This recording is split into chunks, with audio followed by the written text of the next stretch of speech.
Hello दोस्तों, kidney की बीमारी वाले पेशेंट्स में अक्सर इलेक्ट्रोलाइट्स की बहुत ज़्यादा प्रॉब्लम्स हो जाती हैं। हर तरह के इलेक्ट्रोलाइट्स का बॉडी में जो मैनेजमेंट है वो किडनी द्वारा ही ज़्यादातर होता है। इसलिए किडनी वाले पेशेंट्स में हर इलेक्ट्रोलाइट पर ध्यान देना आवश्यक है।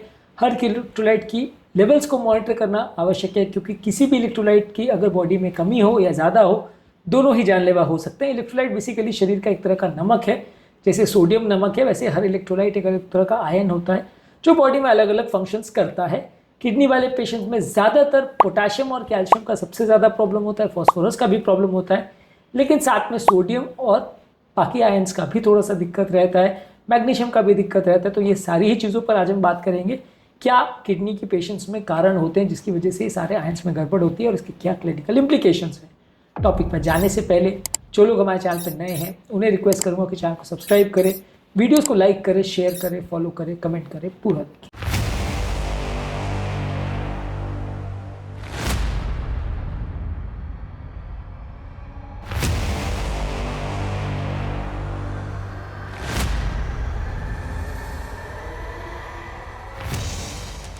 सबसे पहले डिस्कस करेंगे कि किडनी वाले पेशेंट्स में ये सारे जो आयंस हैं, ये बॉडी के सारे इनको रेगुलेट करने का या कंट्रोल करने का या सब एक्स्ट्रा आयंस को निकालने का, एक्स्ट्रा आयंस को स्टोर करने का, ये सारा सिस्टम ज़्यादातर किडनी द्वारा ही मैनेज होता है। इसलिए जब किडनी फेल होती है हर इलेक्ट्रोलाइट का प्रॉब्लम हो सकता है। फॉर एग्जाम्पल सोडियम का किडनी वाले पेशेंट में कई बार हाइपोनाट्रेमिया होता है, ना सोडियम कम होता है। ऐसा होने का कारण ये है कि जब बॉडी ज़्यादा यूरिन नहीं निकाल पाती, एक्सेस यूरिन बॉडी में भर जाता है, ब्लड एक तरह से डाइल्यूट हो जाता है, तो सोडियम कम हो जाता है। इसके अलावा कुछ पेशेंट में SIADH यानी सिंड्रोम ऑफ इनअप्रोप्रिएट ADH होता है, एंटी डाययूरेटिक हार्मोन, जिसकी वजह से भी बॉडी में कई बार एक्सेसिव जो है पानी भर जाता है और सोडियम लेवल्स कम हो जाते हैं। किडनी के पेशेंट में कम केसेस में हाइपरनाइट्रेमिया भी होता है, अगर साथ में बॉडी डिहाइड्रेटेड हो या पानी कम चल रहा हो, या आप पेशेंट को नमक अगर बहुत ज़्यादा दे देते तो कई बार सोडियम लेवल ज़्यादा भी हो सकते हैं। पोटाशियम का भी जहाँ तक सवाल है, किडनी वाले पेशेंट में पोटाशियम लेवल ज़्यादा होने का बहुत ज़्यादा कारण होते हैं।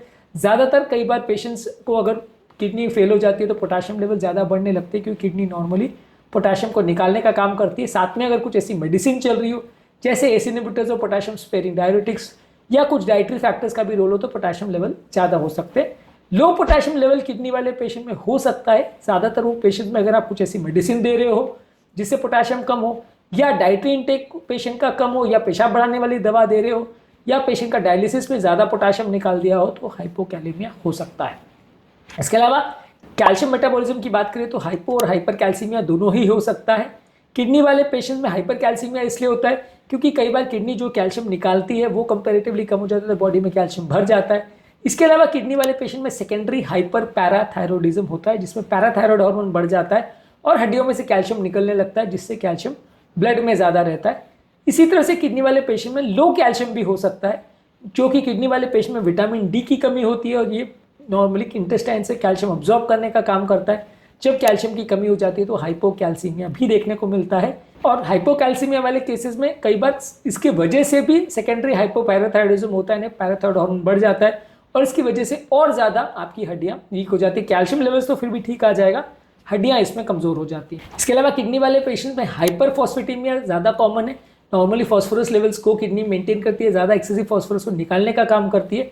इसलिए जब किडनी फेल हो जाती है तो बॉडी में फॉस्फोरस ज़्यादा होता है और इसकी वजह से bone mineral disorders, vascular calcification यानी नलियों में कैल्शियम डिपॉजिट होना और कार्डियोवैस्कुलर प्रॉब्लम्स या हार्ट अटैक्स होने का चांस ज़्यादा होता है। जबकि कुछ पेशेंट में हाइपोफॉस्फेटेमिया भी हो सकता है, अगर पेशेंट डायलिसिस पर गया हो, या आपने फॉस्फेट बाइंडर्स दवा ज़्यादा दे दी हो, या डाइटरी इंटेक कम कर दिया हो, या रीफीडिंग सिंड्रोम, सडनली फॉस्फोरस लेवल्स अगर कम हो जाए तो हाइपोफॉस्फेटेमिया भी देखने को मिल सकता है, लेकिन ज़्यादातर में हाइपर ही देखने को मिलता है। इसी तरह से मैग्नीशियम की अगर बात करें तो मैग्नीशियम ज़्यादातर किडनी वाले पेशेंट में कम ही देखने को मिलता है। कुछ केसेस में जहाँ एडवांस किडनी का प्रॉब्लम है वहाँ हाइपर मैग्नीसीमिया देखने को मिल सकता है।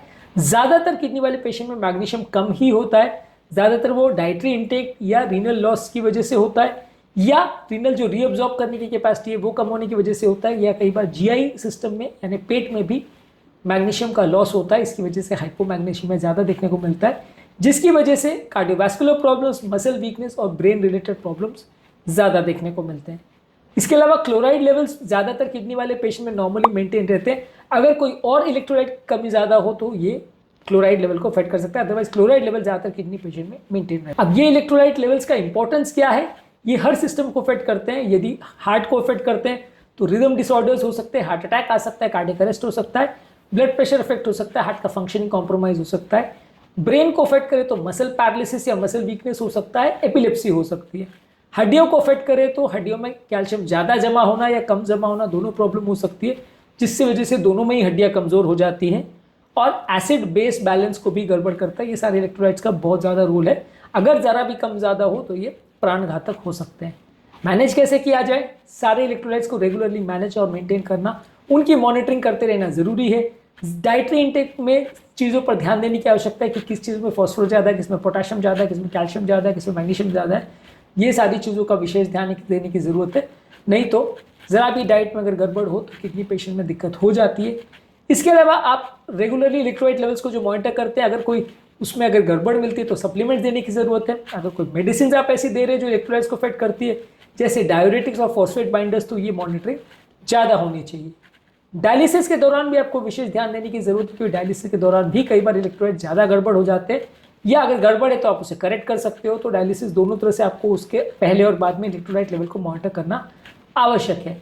इसके अलावा कई बार किडनी के पेशेंट्स में जो विटामिन डी का कमी हो जाता है, उसको आप अलग से सप्लीमेंट दे सकते हो, या अगर हाइपर पैराथायरॉयडिज्म हो तो उसको आप अलग से करेक्ट कर सकते हो। तो ये दोनों ही चीज़ करने से आपके बॉडी के इलेक्ट्रोलाइट्स मैनेज और मेंटेन करना थोड़ा बेटर हो जाएगा।